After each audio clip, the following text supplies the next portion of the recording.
အကယ်၍ငါသာသူ့ကိုပို့ပြီးတော့တန်မိုးထားခဲ့ရင်အခုချိန်ထိသူငါနဲ့အတူရှိနေမှာပဲ If I had valued him more, he would have been with me until now. ဒီလိုမျိုးကိုအတိတ်မှာလုပ်ခဲ့တဲ့အရာတစ်ခုအတွက်နောင်တရတယ်ဆိုတာကျမတို့တော်တော်များများမှာဖြစ်ပူးကြမှာပါဒီလိုနောင်တရတဲ့အရာတွေအကြောင်းကိုအင်္ဂလိပ်လိုဘယ်လိုပြောကြမလဲဥပမာတကယ်ချင်းအနေနဲ့အရေးကြီးတဲ့စာမေးပွဲတစ်ခုဖြေခဲ့ရတယ်လို့မြင်အောင်ကြည့်လိုက်ဒါပေမဲ့စာသေးချာမလုပ်လို့စာမေးပွဲမအောင်ခဲ့ဘူးကိုကဒါကိုနောင်တရပြီးတော့တကယ်ချင်းကိုပြောပြနေတယ်ဒီချိန်မှာဆိုရင်ဘယ်လိုပြောရမလဲ If I had studied harder, I would have passed the exam. ငါသာစာပိုစူးစမ်းခဲ့ရင်စာမေးပွဲအောင်နိုင်တယ်ဒီလိုပုံစံမျိုးနဲ့ကိုနောင်တရတဲ့အကြောင်းကိုပြောပြနိုင်ပါတယ်ဒါကို that conditional sentence လို့လည်းခေါ်တယ်လို့ past unreal conditional လို့လည်းခေါ်ကြပါတယ်ဒီဝါကျအမျိုးအစားကိုအတိတ်မှာတကယ်မဖြစ်ခဲ့တဲ့စိတ်ကူးရင်အခြေအနေတွေနဲ့သူတို့ရဲ့ဖြစ်နိုင်ခြေအလားအလာရလဒ်တွေကိုဖော်ပြခြင်းတဲ့အခါမှာအသုံးပြုပါတယ်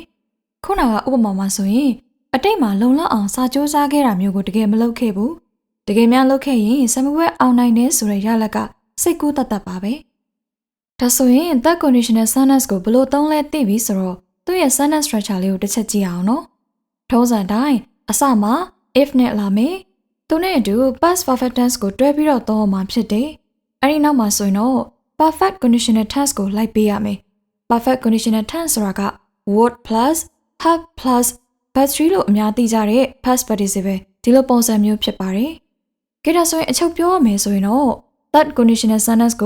ကိုနောင်တရနေတဲ့အကြောင်းဒါမှမဟုတ်ပို့ပြီးတော့ကောင်းလက်ရအောင်တခြားမတူတဲ့အရာတစ်ခုကိုအတိတ်မှာလုပ်ခဲ့တဲ့နဲ့ဆိုတာတွေကိုပြောချင်ရင်သုံးပါတယ်။ကဲအခုဆိုရင်တော့ that conditional sentence ရဲ့အသုံးပြုပုံနဲ့ sentence structure လေးကိုသိသွားပြီဆိုတော့ practice လုပ်တဲ့အနေနဲ့ကိုနောင်တရခဲ့တဲ့အကြောင်းအရာတစ်ခုကို comment မှာရေးပေးခဲ့ပါ။မရှင်းတာများရှိရင် comment မှာရေးခဲ့ပေးပါနော်။ဒါဆိုရင်ဒီဗီဒီယိုကတော့ဒီလောက်ပါပဲ။ See you all again in the next video. Bye bye everyone.